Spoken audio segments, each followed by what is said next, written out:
صحي تاريخ زشلما فتحي ددبيت الشما صحي زيت عربة كل شعن قهو ما يسمت كالميديا ددبيت منه مسرتا حجر التجراي زرقاقت بأن مسرتا تكالات تعبر أما عدينا بنرئين نعد هاجر تكالات هنا هاي تكالنا نحجز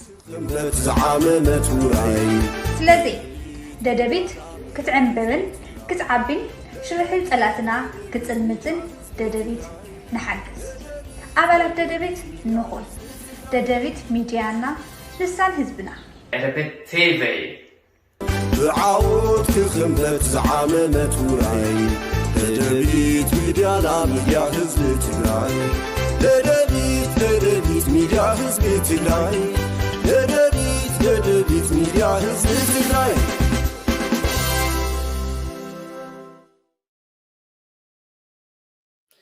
سلام تعني هبلي كبرات بيسب ددبيت ميديا كمون تخطاتلتي مدب كواخمنا واخم ببزلهم معدي ساعات كوتاترا سلام كتكونوا لنا منه ددبيت ميديا بس ساعات نقربو مدب كواخمنا واخم حيزنا قريبنا لنا بسانا صنيحكم مدلواتنا كتكافلوا نخالوتون كتكافلوا بزي قطامنا عدبنا نافتو فلاماي مدلاونا يلومي كوسدكم مو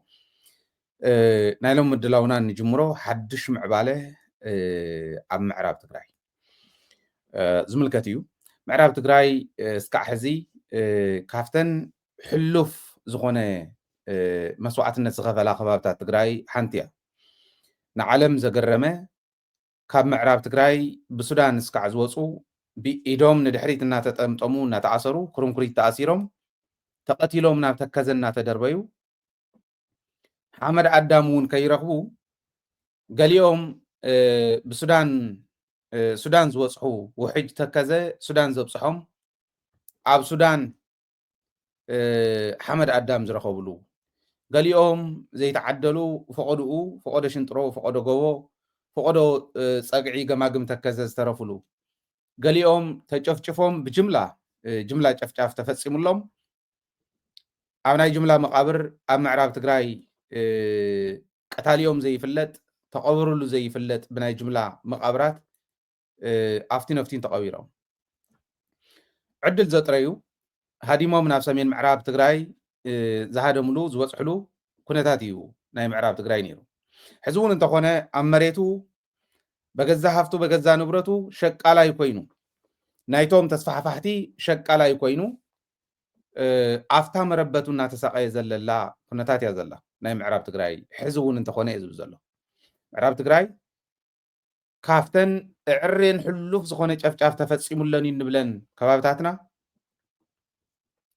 أب قدميت تسرع إيا مالتي ازيو صلاعي حيزوو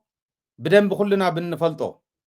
مريتكم ينوكمن مريتكم كنوكمين ازول زراوا يكون نزارو زل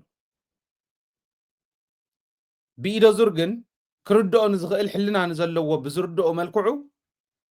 ينغرنا له نابنت مغبي زبحال جنرالس مريتو كملس معراب تግራይ كملس ሁለት ጊዜ ሞክሮ አከርካሪው ተመቶ ተመለሰ ኢሎም ዝقلدሉ ሪናይና ኣብዝ ሓለፈ ገለገሊዮም ዕርዮም ዝዓወዱ ዓዶሙን ህዝቦሙን ዝኸድዑ ፀረ ምግበይ ተሰለፉሉ ውን ሪና ምግበይ በይኒ ተሰሊፉ ዘሎ ብኦ ይኮነን ዝብ ዘሎ ግን ሓደ ክልዓል ከሎ ኣብ ክንዲ ትዝብልዎ ዘለው ብደንብ ተንቲና መሬትኩም ሲ بزخونه يكون من قد ينملسلكم من نداولنا خم زلو طفي الناس أكركاري وتمتو تملس نداولكا تادان نخالك أكركاري وتبلو مريتون دي زملس زلو كن دمبال متصلاء هون كامن شبشاب قلقلي أمون زعبدو كان بعد ودن تروزولو سراويت ندافرسكا سراويت تقرأ فريسكا نسألعي مسارح نخون يقوروا خمس اللون رينا عاوزي زلت معراب تقراي تحدش معبالة دا انت ايو سبك سمعو زدوليو حزبنا سمعو زدوليو وصانا بدق او وشتن زلو كسمعو زدوليو بزعبا معراب تقراي انت لكمني منم ترتر يولم معراب تقراي معازيات التحازي زبل برقص معراب تقراي مسمت حاز تتحيزهم زمصو كالوت وصاتاتن كالوت سرحتن أستوعلنا يكوننا المعراب تقرأ كتحزلنا ندل مبزحتنا ታኣይ ዝኽተል ምዕራብ ትግራይ እንተሒዝናዮስ ብኤርትራ ዘሎ ሰላም እንተይፈጠርካ ብሱዳን ዘሎ እንተይጠናኸርካ ድፋዕኻ ምክልኻልካ ናብ ሓደ ገጽ ጥራሕ እንተይገበርካ ዝእቶ 360 ዲግሪ ኣብ ድፋዕ ኮይንና ክንትኩስ እዩ ዝገብረና ጥንቃቐ የድልዮ እዩ ኢቱ ትክክለኛ ተሓቂ ነገር ግን መንዑ ዝኣክል ነቲ ክስራሕ ኣለዎ ብኤርትራ ብሱዳን ክስራሕ ኣለዎ ሰሜን ምዕራብ ናህና እውን ክቕረብ ኣለዎ እዚኦም ኩሎም ተሰሪሖም እዩ መሬትና ነፃ ክወፅእ ዝኽእል ናብ መረበቱ ክምለስ ዝኽእል ዝብል ናተንተና ፀኒሕና ኢና ተንተና ጥራሕ ግን ቁም ነገር ይብሉ ፖለቲካና ናይ ደገ ዲፕሎማሲና ናይ ውሽጢ ፖለቲካና ናይ ሚሊተሪ ምድላውና ብሓደ ፍጥነት ሓቢሮም ተናቢቦም ክኸዱ እንተኽኢሎም ምዕራብ ትግራይ ይኹን ካልኦት ከባቢታት ትግራይ ንምምላስ ቀሊል እዩ ዝኸውን እዚኦም ኣንደርስታንድ ምግባር የድሊ እዚዩ ኣብ ምግባር ይስራሕ ኣሎ ዶ ካሊእ ዘረባ እዩ ዕሪና ክንሓስበሉን ክንደጋገፈሉን ዝግባአና እዩ ዝኸውን ኣብዚ ሕዚ እዋን ግን ኣብ ምዕራብ ትግራይ ዘሎ ምዕባለታ ይመስል እንተኢልኩምኒ ኣብ ምዕራብ ትግራይ ዘሎ ጸላኢ ኣብ ጭንቀት ኣሎ ካብ ምዕራብ ትግራይ ወፂኦም ኣብ መመረበቶም ከካብ ዝመፅሉ ዝበፅሑ እውን ኣለዉ ነገር ግን ናታቶም ዕፅፊ ዝኣኽሉ እንደገና ካልኦት ሰፈርቲ ስለ ዘምፁ ሰፋሪ ዘበለ ይወፅእ ኣሎ ማለት ኣይኮነ ዕፅፊ የምፁ ዝተወሰነ ይምለስ ፈርሑ ይመፅኹም ኣለዉ ይበሃል በዚ እውን ናይ ገሊኦም ክፋል ናይ ምዕራብ ግንባር ናይ ምግበይ ማለት እዩ ይመፅኹም ኣለዉ በቲ እውን ገሊኦም ክፋል ፍላይ ኣርሚ ሰብዓ ይመፀካ ኣሎ ብኤርትራ ወገን እውን ዕርቂ ይፍፅሙ ኣለዉ እዚኦም እዮም ቶም ጭንቀት ዝፈጥሩ ዘለዉ ተፈትሆ ተፀልአ ምዕራብ ትግራይ ኣብዛ ሕዚ እዋን ተን ሓደሽቲ ምዕባለታት ሓደ ክልተ ኢለ ክዝርዝር እሞ ክትተሓዝ ድያ ክንዱ ዝኣክል ድልዋት ዲና ወፃእን ውሽጥን ዘለና ተጋሩ ዝብል ግን مقمات أدلاي كلنا ببزلنا يا خوينا أنا نزي خمتن تنلو زقبانا متنتان ترى حيكونن نقطن دو تمزابلت نملسن دو قليل كاسلة تزاربكا وي تمزابلتي مريت يملس يملس بريكونديشن يخونن يملسو سلازولكا خمود ورده يملس مالته يكونن كنا حاسبو اللي زلنا معراب تقراي يكون كالوت كوابتات تقراي تمزابلت نملس كلنا مس من محدارهم من سراويتهم من تزي مليسنا يوم እንደገና نحرادينا نهوم زلنا حنت ده جقنا زخونا ده بزحات مدرخات سمعني ويوصدنا ملسنا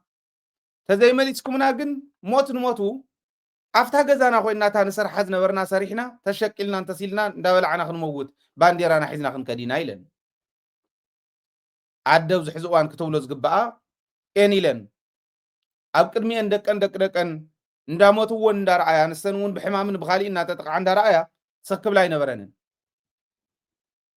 عمنا يشيرناي مبل 3-4 عمت بعد عسرا قنبت خبر كله تزارو أو حنت الدئز بزلو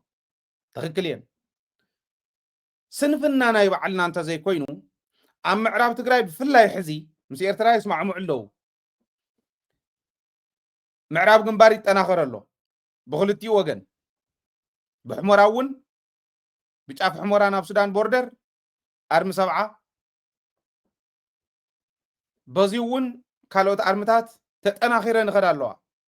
ناي معراب قنبار أرمتات كلن اتصمدو عاوزي خمس زلو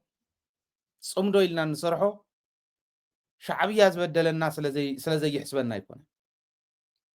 نتبدل ببدل مملاس قلنا عناون عقومون أو كنات زنبرد عددات سلاء زقبرنا حدا نتحزز ولا زلوه معراب تقرأ يكون كالوت كبابتات كينا ملس بدحرينا زوق عنا سلاء مفراي إزخون كلته هزيعة مملاس زلاق زخونة ربح حزب تقرأ نمرق قاس زلاق زخونة سلام زمص عينت صمدو مقبار أدلاي أفتنا صمدو صنيحكم وصين وينو نوين حدا بروجرام كنسر حالينا مخنياتو حزبنا تردي ودي زبلون نايب عليه يحط لنا نوين كل وصينا بس قال كاتلكمي عري خرد الله وبهالقني صمدو مالت كوينات كمص يكونن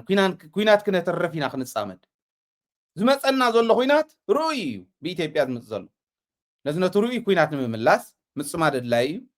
مريتنا مليسنا تمزاولتنا نمملاس مصماد لاي مس ኤርትራ ዝነበረና بسلام ሙዳ አድላይ ወሰንቲ እዮም እዚኦም ፀላኢ ብድሕሪና ስለ ዘቐመጥና ንውቃዕ እምበር ኣይንወፅን ኤርትራ ክሕልው እንተኮይኖም ብዓፋር ወገን ጥራሕዮም ክሕልው ተረፈ እንተ እቲኹሞ መቐለ ክድብድባ ኣይኻሊእ ኣብ መሬትኩም እንተኮይኑ ንዓና ኣይኸውን ዓውደ ኩናት ክንገብራ ከም ንኽእል ስለ ዝፈልጡ ንሳን ከይትኾነና ከዓ ምስ ኩሉ ክንሓብር ከም ንኽእል ስለ ዝፈልጡ ጣጣ ይብሎም ንሕና ሽርፍርፍ ኣቢልና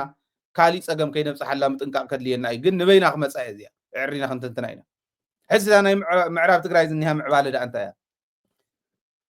ኣርሚ ሰብዓይ መፀኩም ኣሎ ተባሂሉ ተወሰነ ቅልቅል ግዲኦም ኢሎም መስለኒ እንተይ ኮነ ቅልቅል ኢሎም እዮም ስቂሎም መሬቶም ዳ እሞ መን ክኽልክሎም ኣብ ወሰኖም ኣብ መሬቶም እዮም እኒኦ ኣርሚ ሰብዓ ኣብ ሱዳን እዩ ዘሎ ኢሉ ዝሓስብ ዓሻ እንተሃልዩ ዓሻ እዩ ቶም ፀላእ ዝሰርሑ ዘለዉ ክብሉ ክእል እዮም ከፍርስዎ እውን መኪሮም እዮም ንጌታቸው እውን ሰዲዶም እዮም ኣርሚ ሰብዓ ኣብ ሱዳን ኣይኮነን ኣብ መሬቱ እዩ ዘሎ ኣብ ምዕራብ ትግራይ ኣብ ወሰን ምዃኑ ካሊእ ዘረባ እዩ ምዕራብ ትግራይ ቦቲን ተኣትዩ ኣብ ቀረባ እዋን ክጭፍልቁና እዮም ኢሎም ሒዞሞ ዝነበሩ ብረት እንዳደርበዩ ገሊኦም እንዳሸጡ ንስዑድን ንኻሊእን ዝኸዱ ገሊኦም ደርብዮም ዝምለሱ ሰፋሪ ዝበሃል ዝነበረ እውን ገሊኡ ወፅእ ካሊእ ከዓ መይሶም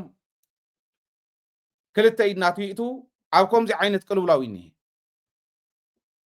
ሕጂ ግዜኡ ናይ ምዕራብ ትግራይ ሕጂ ግዜኡ ዘብሎ 4 ምክንያት ኣለኒ ቁፅሪ 1 ከምቲ ዝብሎ ዘለኹ ፈሪሖም ሰራዊት ትግራይ ይመፀና ኣሎ እንተመፅኦምና ኣብዚኣ እዮም ክጭፍጭፉና ከተርፉና እዮም ኢሎም ብረት ዝሓዙ ብምልኦም ዝዕጠቕዎም ብምልኦም ተከዚየ ዘብዶ ግዛዕ ዘብዶ ዝብልዎም ዝነበሩ ዘብዘብ እዮም ዝብሉ ዘሎ ግን ይውስኽሎም ትገንዘብ ሲኢልካዊ ጥፋእ ናይ ህልኽ ስለ ዝኾነ ዝኸድ ዘሎ ይውስኽሎም ኣሎ ሓደ ንሱ እዩ ስለዚ ኣብ ስግኣት እንዳሃለው ኣቲኻ መሬትካ ምምላስ ንሕና ካሊእ ክንወግእ የበልና መሬትና ክነምልስ ግን ግድን እዩ እዚ ግዜ እዩ የብሎ ካልኣይ ምስ ኤርትራ ዝኸይድ ዘሎ ፅምዶ ኣብ ተግባር ክውዕል ኣለዎ ንብሎ ዘለና እዚ ንክንገብር መሬትና ንክነምልስ ዓድና ንክነውሕስ እዩ ብድሕሪና ክወግኣና ዘይኽእል ሻዕብያ ጌርና ኣለና ኢለ እየ ዝኣምን ኣነ ናብ በፂሑሎ ኢለ እየ ዝኣምን ስለዚ ፖለቲካ ጌም ስለ ዝኾነ ነገራት እንተይተቐየረ ኣሜሪካን ስዑድን ዝሰርሐኦ ዘለዋ ምርኣይ የድልየኩም እዩ ኣይ ንሕና እኮ ኣሜሪካን ስዑድን ዘተዓርቆም የመሰለናን ከይትብሉ መራሕቲ ትግራይ ዘተዓርቆም የመሰለናን ዝኾነ ሰብ መፂኡ ዝዓርቆ ዓይነት ኣፈላላይ የመሰለናን ኣይመሰለናን ዝበሃል እየድልን ኣብዚ ንዛረብ ዘለና ሓገዝ ደኾን ይኾነኩም ንእሽትላን ነገራት ክሪቲክሊ ንምርኣይ ይሕግዝ ደኾን ኢልና ኢና ስለዚ ፖለቲካ ጌም ስለ ዝኾነ ጌም እንተይተቐየረ መሬት ክሓዝ ብድሕሪኻ ዝወግኣካ የለን መሬትና ንሓዝ ሕዝቲ ካልኣይ እቲ ምስ ሻዕብያ ንገብሮ ዘለና እዩ እቲ ሳልሳይ ኢትዮጵያ ኩናት ክገብር የምዕራብ ትግራይ ማ መሊስኩም ኣይትሕዝዋን ኢላ ብህልኽ እኳ እንተገጢማ ኦቨርናይት እትፈርሰሉ ግዜ ሕዚ እዩ ትፍረስ ኣይኮነን ዝብል ዘሎ እንተወጊኣትና መሬትኩም ኣይትሕዙን ኢላ ኦቨርናይት ትፈርሰሉ ሕዚ እቲ ግዜ ከመይ ምዕራብ ትግራይ እንተሒዝናስ ንፋኖ ሓሊፋ ነየናይ ፋኖ ሓሊፋ እያ ክትመፅእ ናብ ተከዘ ዘብ ዝበሃልስ ብላዕላይ ብፋኖ ብታሕታይ ብትግራይ ክውቃዕኹም ምዃኑ ስለ ዝፈልጥ ቦቲ እውን ናይ ትግራይ ኣርሚ ሰብዓ ከም ዘሎ ስለ ዝፈልጡ ኣይገጥሙን ዝሓዝዎን ብረት ኣረኪቦም ኢዶም ክህቡ እንተዘይኮይኖም ገጥሞ ይኽእሉ ንስኹም ትፈልጥዎም ካባይ ላዕሊ ኢትዮጵያ ዘላትሉ ኢኮኖሚያዊ ኩነታት ኢትዮጵያ ዘላትሉ ናይ ሰላምን ፀጥታን ኩነታት ሕዚ ንክንኣቱ የግድደና እቲ ራብዓይ ምክንያት ዓቕሚ ኣለና ንጉዳእ ከዓ ኣለና ዓቕሚ ኣለና ምዕራብ ግንባር ጥራሕ እኹል እዩ ብላዕልን ብታሕትን ምክንያቱ ክንደይ ዝኣክል ሓይሊ ከም ዘለዉ ስለ ንፈልጥ ኩነታት እውን ቶም ቅድም ኢለ ዝገለጽክዎም ስለ ዘለዉ ንሱ ጥራሕ ግን ኣይኮነ ኃይል ኣለና መሬትና ክነምልስ ድልየት ኣለና መሬትና ክነምልስ ኩነታት እውን ተፈጢሩ እኒሄ መሬትና ክነምልስ ጥራሕ እንተይኮነ ንመውት ኢና ዘለና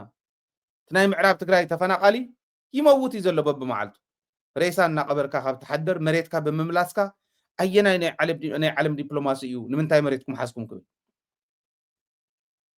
ሓንቲ ስድሪ እውን ይንሓልፍናይ ካሊእ መሬትና ኢና ምሊስና ኒና ምባል ይከኣል እዩ ግዜ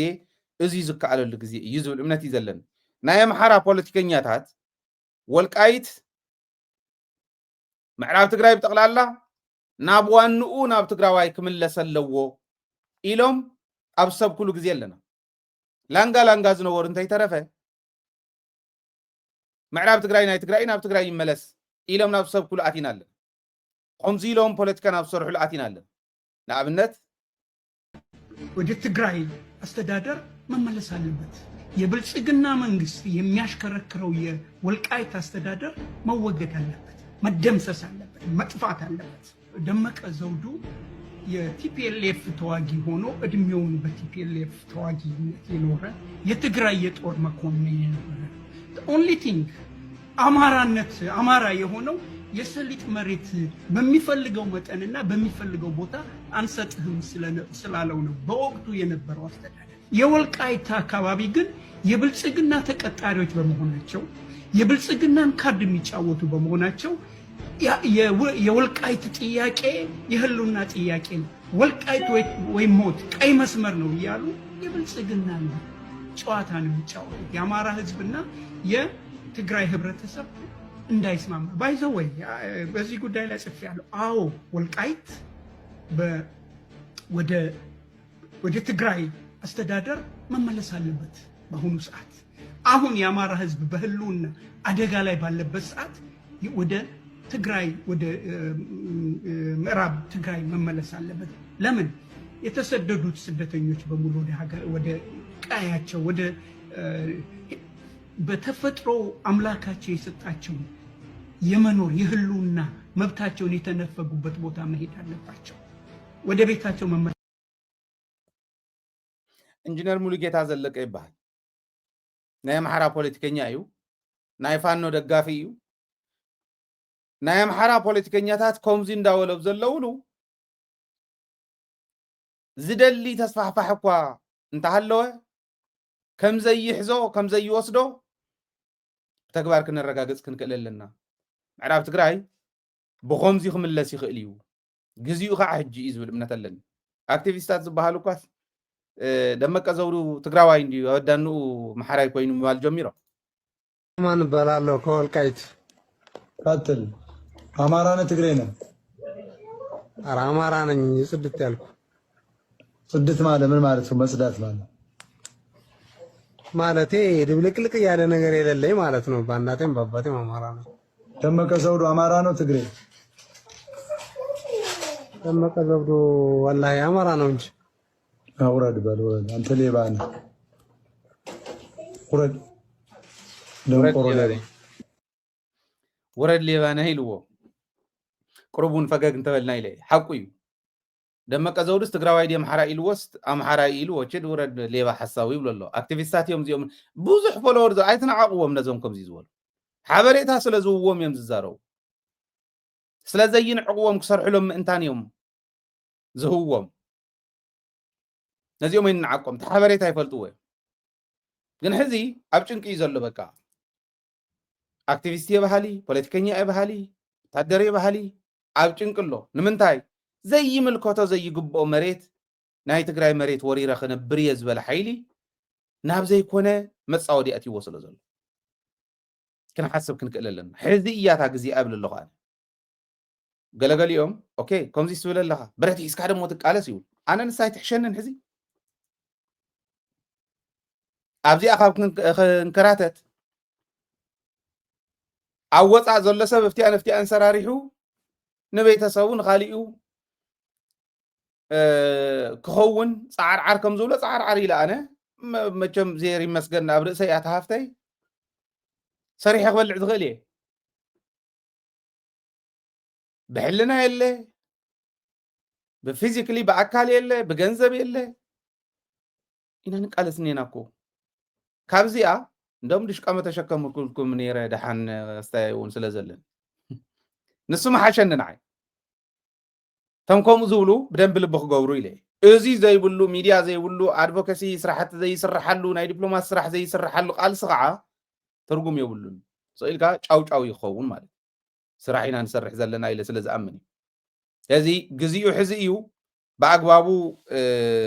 تردينا كن سرح كنكل للناس والأمنة لني عاوزيو ستقوم مدلاو ناي بولاويس بتعم زحقوس أو حدا ورداتات نريا زلنا ناي بحق زحقوسي قال يوم تناي بوليس تمسرح ناي بوليس كم يتوالا شو خمس نبرر يخم يو بوليس وون كدالة سلا زلوه ستاني عدز حلو بوليس سلا زخانه وياكم راح يسينو بالعلم بر تو بوليس ناي بوليس حيلنا تناي سراويت حيلنا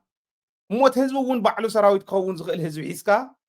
تግራይ ናይ ፀጥታ ሽግር ፍጹም ካብ ዘይብለን ዓድታት ሓንቲ ክትኮን ነይርዋ ፖሊስ ኣብ ሙስና ዝኣተው ፖላዊስ የለውም ማለት ኣይኮነን ሳቶም ክስተኻኸሉ ኣለዎም ግን ገለገሊኦም ኣብ ገለገለ ወረዳታት ንሪኦም ዘለና እዚ ሕዚ ትሪእዎ ዘለኹም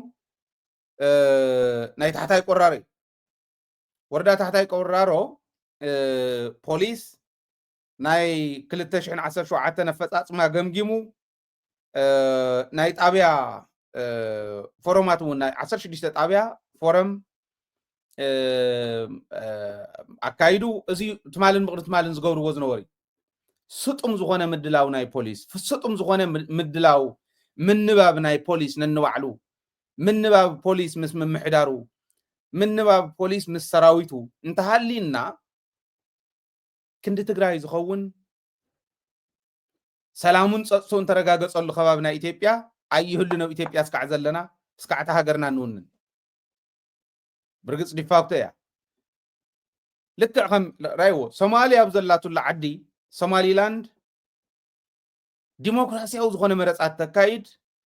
ውሽጣውን ብዙሕ ዘይሕመስ ሰላም ኣኽቢራ ፀጥታ ሓልያ ትኸድ ዓዲ እያ ዓልሸባብ ዘለዎ ከባቢ ማለት ሶማልያ ትበሃል ተዓባይ ግን እናተሓመሰት ትኸድ ከም ዝትሪእዎ ንምንታይ ከምዚ ዝበለ ዝተናበበ ናይ ፖሊስ ናይ ሰራዊት መስርሕ ስለ ዘይብላ እዩ እዚ ኣፈፃፅሞም ገምጊሞም ንቐፃሊ ዝመሓየሹ ከመሓየሹ ናይ ጣብያ ናይ ሰላም ፎረማት ናይ ወረዳ ፎረማት ንናይ ጣብኡ እውን ተወከል ተምፂኦም ፀጥታና ከመይ ንሓሉ ሰላምና ከመይ ነረጋግፅ ኢሎም ምዝታዮም እዚ እውን ኣካል ናይቱ ንምዕራብ ትግራይ ንሰሜን ምዕራብ ናብ ፀለምቲ ማይ ፀብሪ እንደው ትግራይ እውን መሬትና ነምልስ ኢልና እናሓስቦ ከይዲ እዞም ሕዚ ታሕታይ ቆራሮ ገይሮምዎ ዝኒው ኣካል ናቱ ኢለ የዛምናነ ተናቢው ክኸይድ ስለ ዘለዎ ማለት እዩ ስለዚ እዚ ክንገብር ክንክእል ኣለና ነገር ግን በቲ ሓደ ገፅ ከዓ ዓዲ ክትፈርስ ህዝቢ ክፈርስ ማንም ጉረኛ ከበሳብሳ ከሎ ብጣዕሚ ዝሕዝን እዩ ሓራ መሬት እንዳወል ዝኸዱ ዘለው ሸፋቱ ምስ ወደን ጥሩ ዝሸፈቱ ቆልዑ ርኣይዎ እዚ ብፃይዱ ረዲኻ ናብ ሓራ መሬት ንክመፅእ ምግባር ኣብ ሓራ መሬት ዋላ ይምፃእ ኣብ ገዝኡ እውን ተሓዊኡ ክቕመጥ ናብ ገዝኡ ናብ ወለዱ ናብ ቤተሰቡ ናብ ዝሕብኦ መዕቀቡ ዘለዎ ኩነታት ከይዱ ክቕመጥ ምግባር እቲ ናይ መወዳእታ ኣይ ኣነ ምዚኦም ናብ ዕጥቃዊ ቃልሲ ከኣት እየ ዝብል ሓይል ተሃልዩ ከዓ እቲ ናይ መወዳእታ ጥይት እዩ ክኸውን ማለት እዩ ደርጊ ክድምሰስ ከሎ ወፍርታት ክጅመር ከለካ 80 ዓመተ ምህረት እኮ ኩሉ ብጥይት ስዒሩ ማለት ኣይኮነን ዝነበሩ መራሕቲ ለባማት መራሕትን ኣማኻ ጀሚሩ ማለት እዩ ዝነበሩ ናይ ደህንነት ኣካላትን ዝነበረ ናይ ውሽጢ ስርዒትን ምስ ስልጣን ናይቱ ደርጊ ብምርዳእ ብምዝታይ እቲ ቃልሲ ክሓፅር ፅቡቅ ኩነታት ገይሩ በተለይ ካብ ሽረ 604 ኮርሽ ከዓ ትግራይ ኣላማጣ ልየ ክንበፅሕ ክብፅሕ ከሎ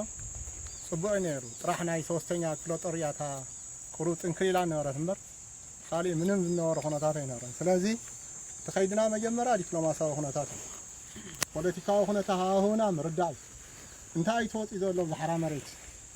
መሬት ወፂኡ ዘሎ حاوكا حافتخا انتاي سلا زخونه زبل نجر يردع أرديخا حد بيتسب حاو خالي يقول لو بو إني نفط مخينا ونردعنا زلنا بشكل صار من قديم فاتحنا أنا مو دا تام بالله بخينات قط مكمي ذا الحي لخا كم راح تتصدق كم راح تبدا هو دكة نصرت يوصل وصاني قوني بالحصاد لأنه أنا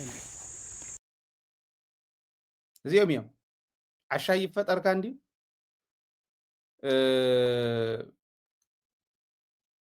بتعام خبيري كم زول حلنا زلوا تقراوي مرأي كبير مالت ترجم زلوا نجار قوري مالت هيكون حنت كان تاونا يملون زيهم جن عند هاللو زخنا نجار غيركا ويديل غيركا مسعفر وين أبي أحمد نجيركا بكند مبرار بريتوريان دا فرسان دار أخيو سرعز بتقرأي كنتو كوسينا عند أولي يقومي زول نورا كنتو كوسينا خواهم تصبينا خا ودن ترو تصبيان مالت ودن ترو ناي جنزب سبي أنا وقعي عندي نعيوني صرفنا نيرو حنتي خص معكم زي أول حازو لي محابرنا خنرين مني بحتبع بعتا تبدي بحتو سالي بقى سالي بقى أنا بتزيكو لو زيتو وعذروا زيتو وعو خمتو مني بحال حدون ددويتون زولو ناس تقرأي تاريخي ددويت يزو زولا شمس سجن ناس تقرأي بحرن نورهن يولد يحسوا يعني حلب بيلو قلب عليه هذه فدرال نحنا فوليتنا أو هم ذلنا فيتنا قال صمد مرنا في الجا قوس سرفس حق ذلنا فدال من دي قد إلنا ساوند فولت إهمان هم تجزأنا فدال سجزأنا كله سهونا هاو قدسات نايت قال سنة دكستي تجارو إيوه نايت خدالنا تدري نتيجة فوز حزين لقاشين ليس دكاتة حزو أنا قادر لقاش ينفورميز الذي أنا قادر له نصم نخولعو زي قادر تريف نتفور سراويت حمد مثلنا كان فرحان يعني مثل قدولو وشوق المسؤول اليمر رينجر شيء زي اللي يطلع جزينا يو حات فوتوتنا لا هلو له سراويت زي كفل له خفتيها حبت من التاريخ له أو كفل له يرو أوقات يوم عداقة دينا فدرال حازي حنت دورنا كان خدان سيلو حل سلا زي يقولوا أفكي نحلي شناي اقترف هذي زغزانا ناي فدرال أيكونا حجنا عايز حسوز ولا نزلت رينجر هيوم مكلاكيا رينجر هيوم ኢትዮጵያ ኢለ ስለ ዘውሕለፍኩ እዩ እምበር ሃይለ ክሕሱ ሰሚዐ ይፈልጥን ግን ሕጂ ከዛርበኒ ማለት ኣነ ይዕረቕ ደኾን ይኾን ይመጽእ ደኾን ይኾን ናብ ልቡ ደኾን ይመጽእ ኢለ መኩረ እየ ቱ ቢ ኦነስት መኩረ እየ ሕዚ እውን ክመኩረ እየ ኣዛሪበየ እየ ንዕኡ ንወደን ጥሩ ከምቲ ንሱ ዝብሎ ዘሎ ዓይነት ከምቲ ንሱ ዝሓስቦ ዓይነት ድርባይ ሓሳብ ዝሓስብ እንተዝኾን تونس زبلن معات قداود نهزم مقلع هو ريكارد غيره مقلع هو انا قلنا يلبام صوتا يتصاوت دخوني ملسون اب لبهم جنرالات توهيلهم كندم بالو غين زخون دنقرنا حيزهم قلعوا صيام كچفچفو كمزي زبل غودي غديمناني ማለት ዝበለ ክብል ይኽእል ይሽግር የብሉን ሃይለ ጥር ትብል ይትረፍዶ ብመረዳእታ ደግፍና ነቕርቦም ክኸውን ይኽእል እዩ ኢልና ፕሪዲክት እንገብሮም እውን ባይታ ነጢቦም ይፈልጡ ወደን ጥሩ ሰለስተ ነገር የነውፅ ነው ቁጥሪ ሓደ ኣነ ኤንጂኦ ኢለ ኣቋቂመ ገንዘብ ካብ ደገ ዘለው እናተቐበልኩ ንባዕለይ እናተጠቐምኩ ናብ ቆልዑ ናብዞም ናብቶም ንውጋኣት እናወልኩ كقبل نوع عليه كتقم انجو الى كتقم يتزرو ناي مجمر يسي ممصا شجر يولون كنت بعد خامت قامس ناي تغارا لاينت يكونن مالتو ناي ادمنستريشن وطاي بعلها خمس غبر كاغير كاطفا اي بنات كاغور رزولو يقول ግን ከምቲ ንሱ ዝሓስቦ ዓይነት ስዲ ዝኾነ ኣካይዳ ትክክል ኣይኮነን ተባሂሉ እዚኣት ሓንቲ ካልኣይ ቀይሮሙኒ እዩ ዝብል ዝኾነ ኣርሚ ቋቂመ ቀይሮሙኒ ደቃቆምክዎን ካሊእ ሂቦም ንዓይ ቀይሮሙኒ እዩ ዝብል ሳልሳይ ዘይተደመፅኩ ኣብተን 11 ኮይኖም ዝወፁለን ዘይተደመፅኩ እዩ ዝብል ምስ ፍሳህ ማንጅስ ይባሱ ምክንያቱ ዘይተደመፅኩ ኢሉ እምብለ ኢሉ መሊሱ እትይዎ እንዲ ፍሳህ ማንጅስ እትዮም እዮም ባይዞ ናፍታ ስርሑ እትዮሞስ በለ ፍፅም ተባሂሉ እዛ ናይ ድሓር ሕጊ ነኽብር ምስ ተባህለት ሕጊ ኣፍፅም ሕጊ ክኽበር ክኽእል ኣለዎ ወሲና ስለ ዝኾንና ማጆሪቲ ወሲኑ ሕጊ ኣኽብሩ ምስ ተባህል ሕጊ ክኽበር እናሃሎ ኣየኽብርን ኢሉ ኣይተኽብርን ወዳይሬክት ትእዛዝ ናፍቶም ትሕቲኡ ዘለዉ መራሕቲ ኮር ተሰዲዱ ኣነ እንዳሃለኹ ብልዕለይ ሓሊፉ እምብለይ ምስ በልኩስ እምብለይ ተባሂላ ከፍ ዘይትብል ከምታ ዝረኣኹሞ ባርኔጣ ገይሩ ሓላፍ ምፅዋት ደስ እያ ትብሎ ከምዞም ቆልዑ ዘበላሽዎም ዘሎ ዝዕሽዎም ዘሎ ባርኔጣ ገይሩ ጀነራል እናተባህለ በቃ ከምቲ ቀዳማይ እውን ዝረኣኹም ጣዕናልካ ከምዝናልካ ንዕኡ በብዙን በዙን ዓጅቦም ከምኡ እንዳበሉ ዝኸዱ መናእሰይ መሳኪን ኣብ ክንደብ ቴክኖሎጂ ጣዕጣዕ ዝብሉ ከምዚ ዝበለ ሰብ ክዕጅቡ ፀረ ህዝቡ ንዝኾነ ክዕጅቡ እዚኣ ክገብሩሉ እዩ ዝደሊ መገበሩሉ ኣብቲ ትግራይ እውን ማለት ጀነራልነቱ ማንም ዝሕድጎ የብሉ ህዝኢሉ ሸሞተ ኣይኮነን ግን ፀረ እዚኣ ታርእሱ ታሕዚ ሰማዕኹማ እያ ታርእሱ ፌደራል መንግስቲ ይፈልጠና ኢሉ እኽልቲ እኮ ያ ማለት ሬንጀር ድዩ ወላ ጀዲድ ገዝ ኣሎም እንታይ እቲና ሬንጀር ገዝ ኣሎም ካሊእ ገዝ ኣሎም ሚኒንግለስ እኮ እዩ ካብቲ ዝገብሮ ዘሎ ንታሕቲ እምበርን ላዕለ ይኮነ ፕሪቶርያ ሰራዊት ኣፍርየላ ንትግራይ እሞ ብናይ ባዕላ ሰራዊት ጌርካ ጭፍጭፋ ይብልን ንሱ ይገብር ስለ ዘሎ ፌደራል መንግስቲ ፈልጠኩም ምዃኑ እንኳዕ ተናገርካ እንዳፈለጠኩም ፀረ ትግራይ ክትከዱ ኩናት ክትከፍቱ ኩናት ጠጠው ይበል ተባሂሉ ዝተፈረመሉ ኩናት ክትከፍቱ ዓሽዓሽኡ ናጎተተ ክወስድ ናጎተትካ ክትወስደሉ እዩ ኣታሊሉ ወሲዱካ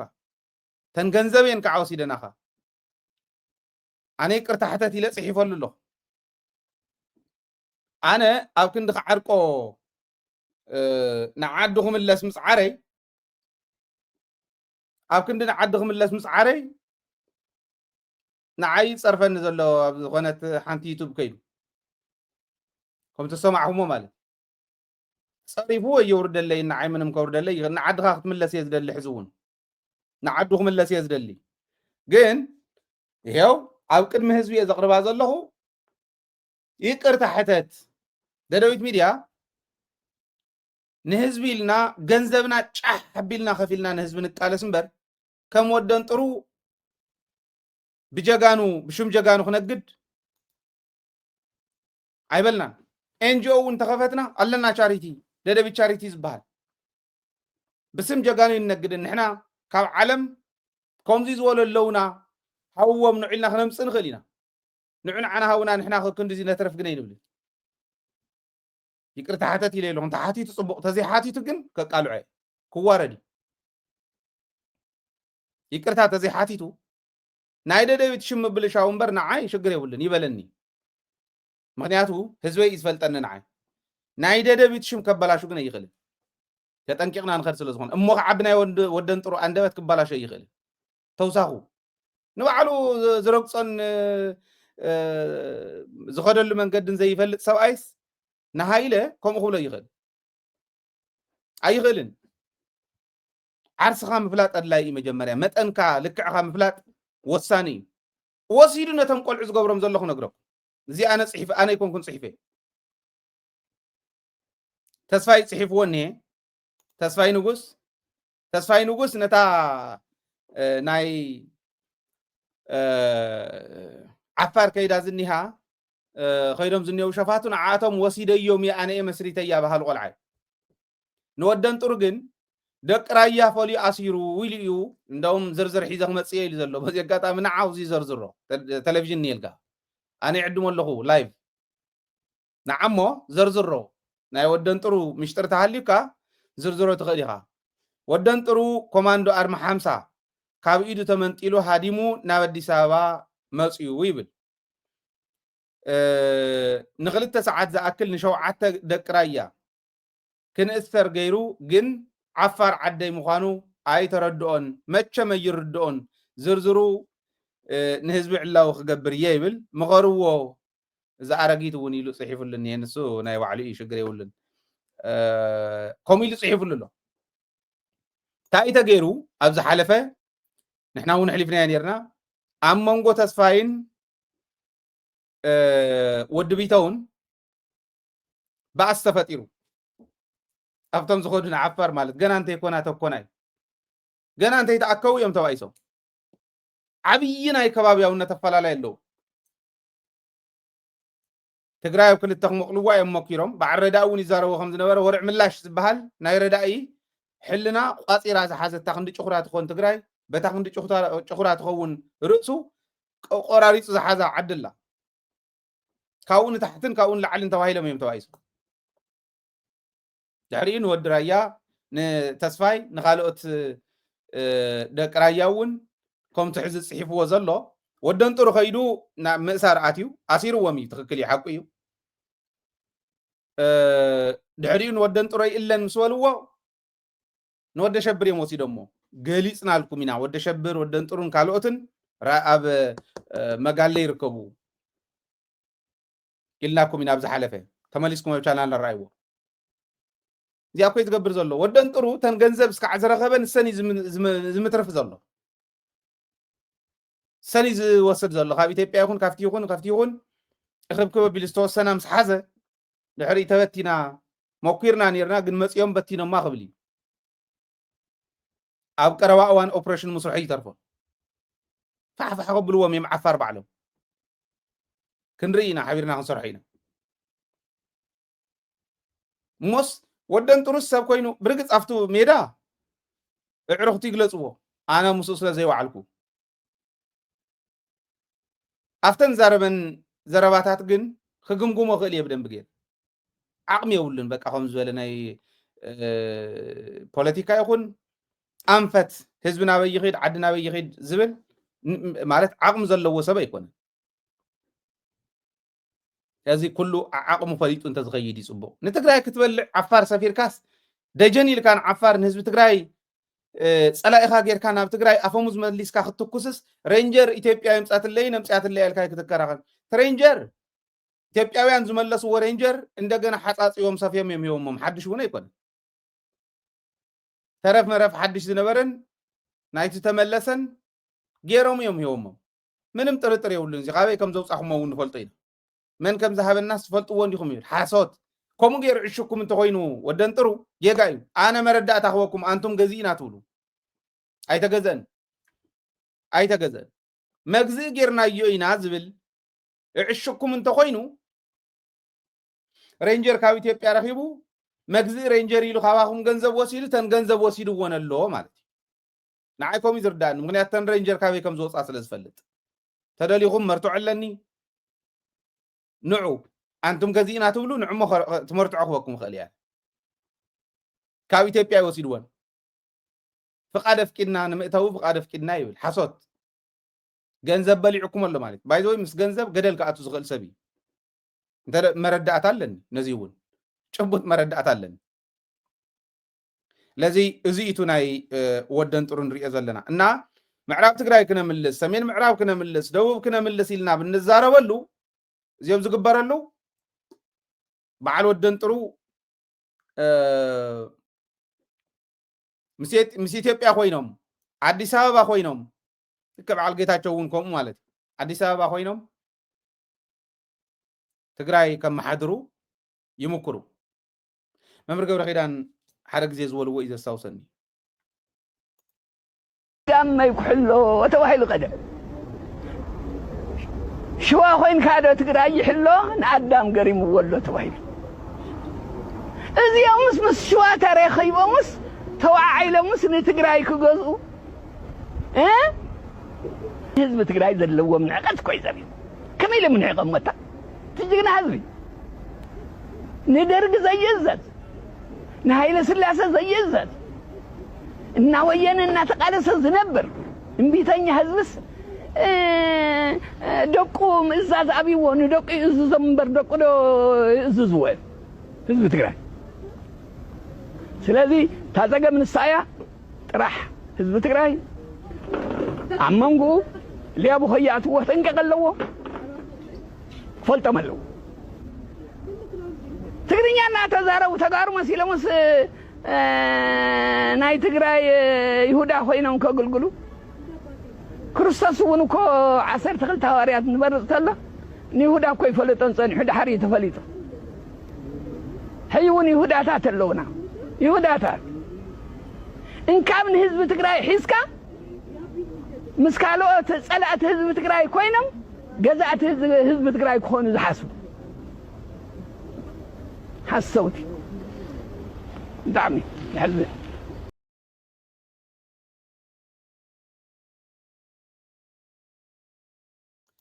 زيادة تخكلني عمل سي ما مرقب رخيدان زي بالويل لن عندي مچم بغزي انت نختلهم نيرنا بغزي انت نسمع من ناس كمي لو طما مسألة لكعتنا يتقراي زي مثلا داولنا نخرو وتصيعنا تاتخكلني يوم حزي دري وام زلو يكون اذا حز والواس ناي تقراي يهودا نودن طرو يتخونن ناي تقراي يهودا نصادقان يتخونن نጌታቸው ይተኾነን ንበየነ ይተኾነን ናይ ትግራይ ይሁዳ እዚኦም ብትክክል ከምታ ዝገለጽዋ ትጋመይ ክሕሎ ሸዋኸም ኮይን ካዶ ትግራይ ትሕሎ ንዓዳም ገሪም ወሎ ከም ዝበልዎ ማለት ኣብኡ ኮይኖም ከም ማሕደሩ ብትግራይ ኮይኖም ዘይከኣሉስ ኣብቲ ሃዲሞም ከም ማሕደሩ ዓዲ ክሕምሱ ኣብ ልምዓትና ብሰላምና ከይንወፍር መሬትና ከይነምልስ ግዝኣታዊ ሓድነትና ከይነረጋግጽ ዕንቅፋት ክኾኑ እንተዘይኮይኖም ንትግራይ ዝረብሕዋ ሰባት ኣይኮኑን ክጎድእዋ እኳ አንተ ዘይኮይኖም ማለት ስለዚ ነዚኦም ብደንቢ ኢና ክንቃለሶም ዘለና ብርግጽ ታነ ዝሕጉሰኒ ከምዚ ዝበሉ ይሁዳታት ዋላ እንተሃለው ተውሽጥ ዝንሄ ዝበዝሕ ጥራሕ ይኮነን ዝሕይል ዘይትሰዓር ብዝኾነ ይኹን መንገዲ ማንም ፀላእ ዘይትንክፎ ፀላእ እንተመፀውን ዳርሕሪ የተርእዩ ንፀላኢ ዋጋ ክፊል ዝሰድድ ትጅግና ጅግንኡ ኣብ ውሽጢ እኒሄ ባንዳይ ዝሃድም ባንዳይ ኣነ ዓይንተ ዘይሰማዕኹምን ዝብል ሕልንኦም እንታይ ከም ዝመልእ ዘይፍለጡ ከምቱ ዓንተወይ ትሰምዕዎ ዝነበርኩም ከምኡ ዝበሉ ባንዳታት ሸዋ ኮይኖም ትግራይ ከም መሓደሩ ዝደልዩ ንሕና እንተ ዘይበልናያ ንሕና እንተ ዘይበላዕናዮ ዝብሉ ሶም ካልኦት ተም ጀጋኑ ከዓ ካልኦት ጀጋኑ ከምዚ ይብሉ እውን ዓቅሎም ፀቢብዎም بعلم مخان أبي ومس بتمزق عبادات غيرهم هو يبل ومله فوت يوم يكون هناتون خم أنت زي غيرهم يحضرون ويكأسروا ومهم ويقتلوا ومهم بر أمينهم اللي فوت يوم يكون وردات يوم تشكيمهم سلاز خانة عوان حيل خائم درابارو أمن أفتنا تحيلنا سراوي تجراي أمن أفتوانا حمبرتنا يقال سزغن حزبي أم دراوارو زوم حسوتي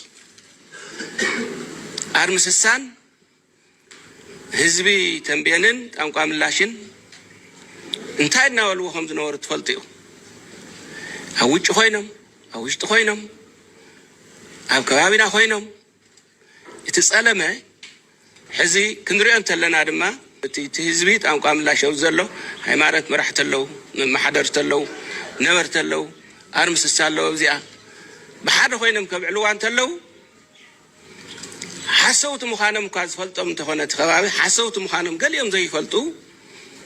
كفلتو ومنتي كدعت كل شع يتسلمتهم يحسوا حد شيء يكونن كدعت حد شيء يكونن اتاخن عوة الله معلتون زخدعنا نهرمين مهناتو كل شيء عايز حسوه بزعبة عاوز زي كونس بزعبة نفسهم بزعبة أبي تشبيتنا أيو نفسنا ندحن يلوم سلازة حسو تسفاز قرطو بزعبة حزب زي حسو مسوا أدخن كفلينا يلوم حنت معلتون حاسيهم زي فلت سلاز خانة توم كدعت مخدعم صرخ يقر منا حد شيء كونن أتي دقاقيمو ببخف لزمانو زلعل حزب تقرأي ناي متفاق كم زرئي توم تنتاويان صلاتنا أيام قدمون كوم خمز نوري نقرون أيام أفتعت قال سوون كوم خمز نوري نفلطينا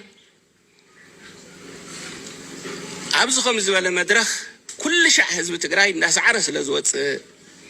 ناي وعلى تاريخ سلازخونه قال لي حزبي ناس عري يوتسن أي عوتن كاو تسفع ورز كل شع ترأيه تا جميروس مقدافو زي عوت مخان سلاس فلت نتهز وملاخ تحليف اللزخد زي مسعر مالتس عبي يقو مقتاتي لهم كيدا ميمي هابا ندرق مسعر مالتي لهم تزحلف لهم كم تناي تقراواي يكونن كم ذي السعري تقراواي جن كم ذي السعر مبر كم ذي السعر يفلت بتاريخ كلنا تقالستن هون أبقى زنازل لنا نهون نفلطه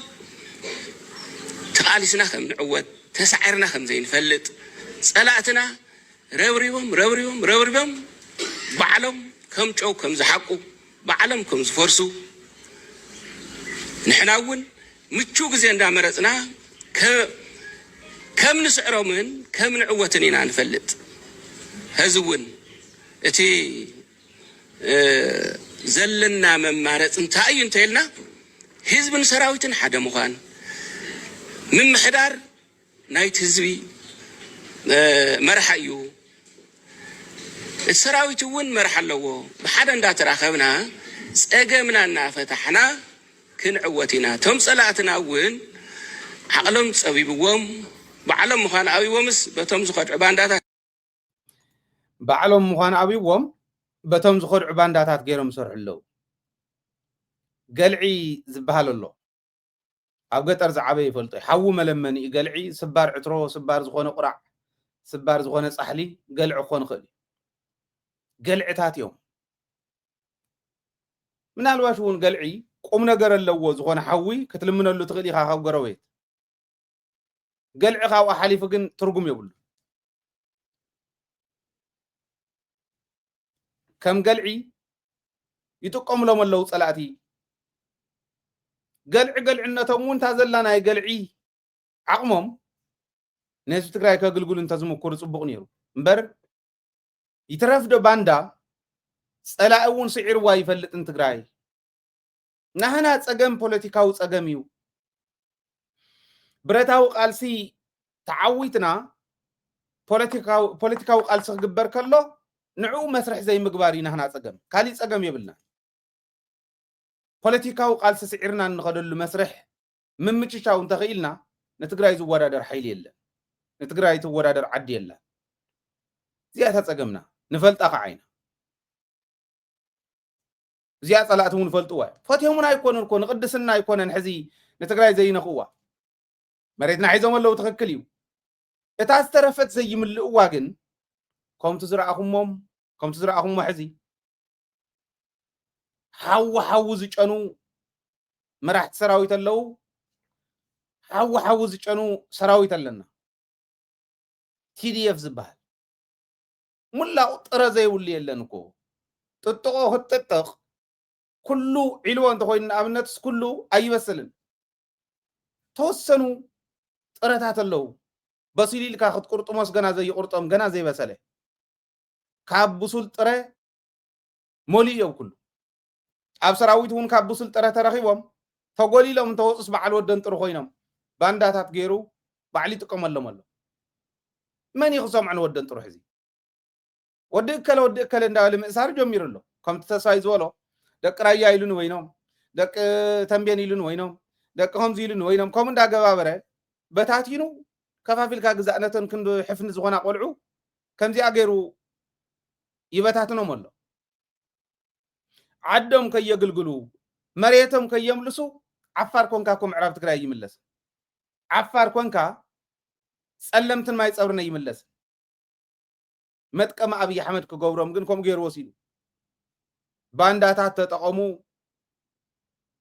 بعلم هللو زمس ولو تيلن ترفدن الصوم صلاتنا أقاس كم نسعرهم فلت يوم فتلخ كم زي يولو ካብታ ዘለዋ ይፈልጥዮም መሬትና እውን ከም እንምልሰብ ቀረብ እዋን ከዓ ንፈልጥ ኢና ንሕና እዚ ተሓቂ ከምቱ ጀነራል ድንኩል ዝብሎ ዝነበረ ማለት ሕርያና ሰላም ኢና እንደሊ ኩናት እንደሊ እምብለይሉ መንነትና ክረግጽ ዓድና ክወርር ከም ዘይነበርና ከምቱናታቶም ሕልም ከጥፋአና ንዝመጽእ ግን ዋጋ ከም ንኸፍል ይዝነግር ነይሩ ሕርያና ከዓ ከምዚ እዩ ይብሉ እቲ ናይ ዕላማ ተጻራሪ እውን ኣቦቱ እዩ እቲ ባህጊ ትግራይ እውን ኣቦቱ እዩ ባህግና ምልእቲ ዓዲ ተገይርናያ እናተቆርመመት እናተሸርመመት ወሰን ዝነበረ ማእኸልና ሆነ ክንጠፊና ምጥፋእ ማለት በአካል ዘይምህላው ኣይኮነን ስዒኖም ዝወሰድዎ ዝመረተ ብረታት ምምላስ ኣይኮነን ዕላማና ዓድና ምምላስ እዩ ምልእቲ ዓዲ ምግባር ትግራይ ምጥፋእ ማለት በአካል ዘይምህላው ኣይኮነን ቅርስና ክጠፍዩ ታሪክና ክጠፍዩ ሓድግና ክጠፍዩ ትውፊትና ክጠፍዩ ጅግንነትና ክጠፍዩ ባሮትኩም ኮኒና ባሮት ኢና ንኸው ምጥፋእን ባርነትን ሓደ እዩ ኩናትን ባርነትን እውን ሓደ እዩ ናይዚኣ መፍትሒት ሓንቲ እያ ደደቢታውነት መትከላውነት ድሕሪ ሕጂ ኩልና መትከላውነት ንውቀር ሓሳብና ክእለትና ኣተሓሳስባና ባህርያትና ንመትከላውነትና ዝወቅር ክኸውን ይግባእ አለበለዚያ መትከላውነት እንተጎዲሉ አደዳ ወደ ሓውቦም ከሆነ ትግራይ ዓባይ ሃገር ያሞ ብወደማ እሙር ጸደቅ ዳግማይ ትጅገዩ በዓልደማ ኣብ ሰማይ ከም ኮኸብ ግራር ተኾሊዓ ካብዚ ክብሪ እዚ ወፂኦም እዮም በዓል ወደንጥሩ ዓፋር እያ ከይድናስ ዝኾኑ ቆልዑ ኣኪብና ሓራ መሬት እንዳበለ ባርኔጣ ገይሩ ጀነራሎም ጎተት ክብል ነዚ ክብሪ እዚ ገዲፉ ይኸይዱ ከምዚኦም ዝበሉ ጀነራላት ኮይም ዝመርሕዎ ከምዚኦም ዝበሉ ኣዘዝቲ ኮይም ዘለውዎ ሰራዊት ኣብ መሬት ተኣምር ክሰርሕ ዝኽእል ሰራዊት ከም ምዃኑ ከዓ ብተግባር እኮ ፀላእ እውን ባዕሉ ዝመስከረሉ እኮ እዩ ፀላእ ባዕሉ ዝመስከረሉ ተላፊኑ መፂኡ እውን ክደፍኦ ዘይኽእል ሰራዊት ምዃኑ بتكبر كو صلاة أول مسكيرولي كابز خبر زيوت إخات خيد كابز خبر زيوت إخاس مجال أبي أحمد تخون مجال نايتهم زمارة كايوم تخون كم زي لما يموري أم بعلو الدنترو برجت زود أم زلوا نايو حكي سرح زلون دام صلوا تقوم زلهم كم زي أم زولو أفتو أرمنا بكلمة مرة حزلوا كم زوليو أفتال على خوينو قوتت زبلا زلقن ودور لي كما قرنا عن الموت النقد زبل حد عبي شكر الله كاو توقي ستو نكفف هذا الله وشتنا بوليتيكانا تخافا في تماغين بوليتيكانيا ذاتنا بوليتيكانيا تخافا فيلو خمدي أجرا بفتحت من العالم شاب لعل تسنة عطيو مك ألطفيو كما جرنا نخيد وزبل نحبر أجندا زكب أجندا زكب تعين كلاتنا زرب الك زكب أجندا نهلو أو أكاب أبي سألنا له جزء هون كم ظلوا كأوتو قسم بتتان مبال كم ظلوا فلتي كان أي دهري أتيهان سجات أنا كنتات يبين ليرو دهري أتيهان مسموت السماء معتصاين ذا عصرت تشعدك في لازمني تناتو قدمي 100 قلم عمتي ناتو 100 نبيتنا 50 قطعة عمتي يقول تحربيتنا 50 عمت تحورات فوز قام قدد ما يكون تسويس البرد مبل عشران حد كفلا زمان يتزقات مزالله بزوح نقر أفتم عايش اللوان هذا أجن كفن نادخل عندها اللوك نكف هيك علنا قال لي نمبتان قال لي أفتزفال ليك مخعتي تزفال ليك نقر مخعتي تزفال ليك أنا دفن كات حدث جورك حدث جورك مكال زمان أفتزفال لي ምባል በዚሑ ምኽዓት በዚሑ ካብ ዕቅና ላዕሊ ኣጀንዳ ኮይኑ ካብ ዕቅን ላዕሊ ተሰሪሕሉ ዘንት መጨረሻው ምባል ኮይኑ ኣብ ውሽጥና ኮይኑ ተውሽጥና ኮይኑ ሃሎ ሕዚ ምክፍፋላት ኣሎ ፖለቲከኛታትና ጥራሕ ኣይኮነ ኣብ ኩሉ እቲ ምክፍፋል ተፈጢሩ ዘሎ ኣብ ህዝቢ እውን እዚ መበገስ ዝገበረ ዝተፈላለየ ሓሳባት መሓዝ ኣሎ ዝተፈላለየ ተኸፋፈለ ዓይነታት ተሓሳስባ መሓዝ ኣሎ ካብኡ እቲ መንእሰይ ናይ ባዕሉ ኣጀንዳታት ኣለዎ ናይ ባዕሉ ድሌታት ኣለዎ ናይ ባዕሉ ዘይተመለሱለይ ድል ዝብሎም ክማለሉ ክምለስሉ ዝደልዮም ነገራት ኣሎ እዚ ከም ሕብረተሰብ እቲ ምክፍፋል ዓርዩ ዝጎደና ግዜ እዩ ዘሎ እንታይ ሒዝኩም እስኪ ንገሩኒ በጃው ኣነ ማለት ክሕገዝ እንዲ ዝግብኦ ፕሬዚዳንት እንዲዩ ናይቲ ግዜያዊ ምሕዳር ክንሕግዞ ምእንታን እዚ እንታይ ሒዝኩም ካብቲ ተዛረቦ ሕዚ ምክፍፋል ላ እያ ታዘረባኩም ኩለንተን ዝመፃስ ንሳ እያ ካሊእ የብላ ምንታይ ንግበር ንስኻ ትመርሓ ዘለካ ዓዲ እኮ እያ ትከፋፈል ዘላ ምክፍፋል ከይህሉ ናብ ሓደ ክንመፅእ ምእንታን ናብ ሓደ ክገብረና ዝኽእል ሕጊ ጥሒሱ ዝኸደ እውን ብሕጊ እናተኣረመ ካብ ሕጊ ወፃእ ትኸዶም ንስኻ ዘጠርጥሩ ብጣዕሚ ዘስግኡ ዘጠርጥሩ ትኸዶም እውን ምእራም ዋቱም ሰብ አንታ ከመይ ጌርካ እንታይ እዩ ዝበለ መንግስቱ ሃይለ ማርያም ሕልና ይትዎም ልብና ውፂና ድፍረትና ውፂና ይንዎም ገና ካብ መኪና እንዳወረደ ዝመውት እዩ ዝለኣኸልና ኢሉ ወጨነቐና እኮ እንታይ ውፂና ንሃቦ እንታይ ማለት ሕልናውና ውፂና ይንዎ ታትርአ ዘላ ፀገም ትግራይስ ፍልጥቲ እያ እዚኣ ንምግባር ንምስራሕ ዝኽልክል ነገር ንዓይ ኣይረአየንን ንምፍታሕ ኣይረአየንን ትግራይ ሰላም ትደሊ ሰላም ንኸይትኾን ትግራይ ገሊኦም ዓፋር ከይዶም ገሊኦም ዞባ መራሕቲና እንዳውል ካብዚ ምሕላፍ ቀይሕ መስመር ካብዚ ምሕላፍ ቆፃል መስመር እንዳውል ዝፅሕፉ ከምኡ ዝዛረቡ ኣብ ዘለሉ እዩ ሓንቲ መግለፂት እኽልቲ ነይራ ሓንቲ መግለፂት ኣብ ትግራይ ሰላም ትግራይ ምድፍራስ ኣይከኣልን ኣብ ትግራይ ምስራቅ ነንባዕልካ ከምዚ ካብ ሕጊ ወፃእ ዝኾነ ነገር ምግባር ኣይከኣልን ትግራይ ንምሕማስ ዓፋር ይኹን ኣብ ካሊእ ይኹን ምውዳብ ኣይከኣልን እምብለይ እንተኢሉ ግን ሕጋዊ ስጉምቲ ክንወስድ ኢና ናብ ዓፋር ስንቂ ተቕብሉ ዘለኹም ወይ ለየኹም ተተታሒዝኩም ካብዚ ቀይሕ መስመር ካብዚ ቆፃል መስመር ትብሉ ዘለኹም ፖሊስ ሰዲዱ ቀፍዲዱ ምምፃእ ሰሪቑ ሓስዩ በታቲኑ ከፋፊሉ ኣብ ትግራይ ኮይኑ እንዳኸፋፈለ ሰርሕ ዘሎ ብሕጊ መሓዝ እዚኣ ክንገብር ኢና ሓንቲ መግለፂ እዚ ንምትግባር ሰራዊት እዚ ይፈፅም ፖሊስ እዚ ይፈፅም ህዝቢ በዚ ሓግዘና ሚድያታት በዚ ሓግዛና ኣኸለ እንታይ ክመፅእ ካብኡ እንዳሓር መን ይወንዘር ኢሉ ሕዚ ኬላ ሓሊፉ ዓፋር ንዘሎ ናይ ዕቡዳት ወደንጥሩ ዝበሃል ሓደ ተዛሪወ የርክዓካ ሰሪሑ የርክዓካ ዓይነት ሰብ ዝመርሖም ቆልዑ ናብኦም ስንቂ ዘብፅሑ ከመይ ገይሮም እዮም ከብፅሑ ዝኽእልኩም እንድሕር ተባሂሉ እዚ ምግባር ኣብዩ ናይ ሃፀይ ዮሃንስ የልዕለለይ ናይ ባዕልካ እንደግዳ ግበር ናይ ባዕልካ እንደግዳ ስራሕ እኽልቲ እያ ነይራ እዚኣ ኦኬ ተመዛበልቲ ክንምለስ ኢና ናብ ፌደራል እውን እንተኮይኑ ሕወሓት እያ ትውድኦ ባይ ዝወይ ወዲ ወረደ ክመላለስ የብሉን ጎታት ኮይና ሕወሓት እውን እምበር ትደራደር ሕወሓት ዝዘራረብ ወዲ ወረደ ማለት እንታይ ማለት በዚኣ ተዛሪቡ ስንሳቶም እውን ክስልችዎም ምኾኑ እዩ ባይ ዝወይ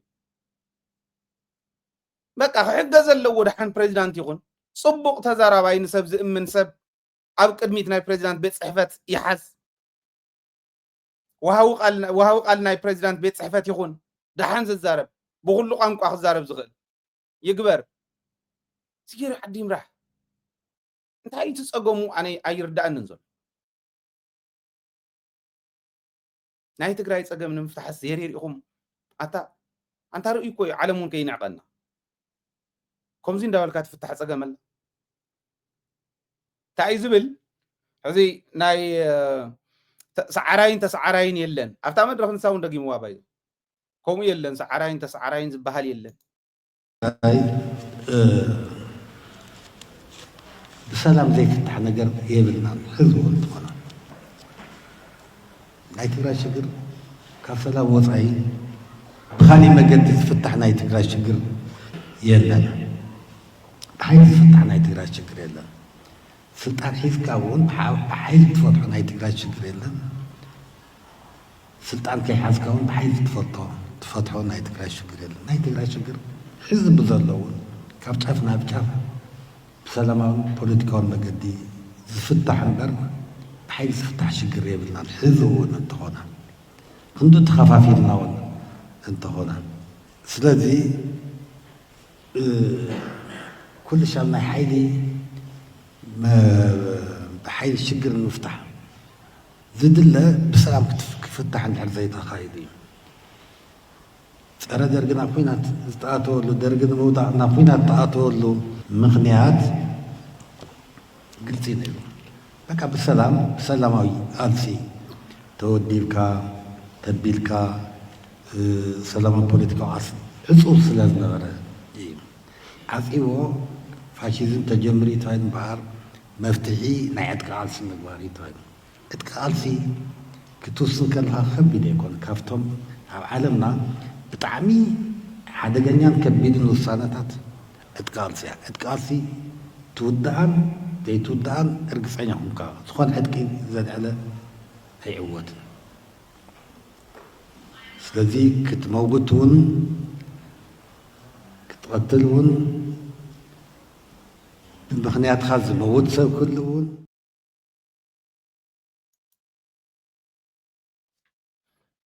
من يمتم درقي من يمتم صار درك نمن يزو مصزلتي اكزامبل يفلطن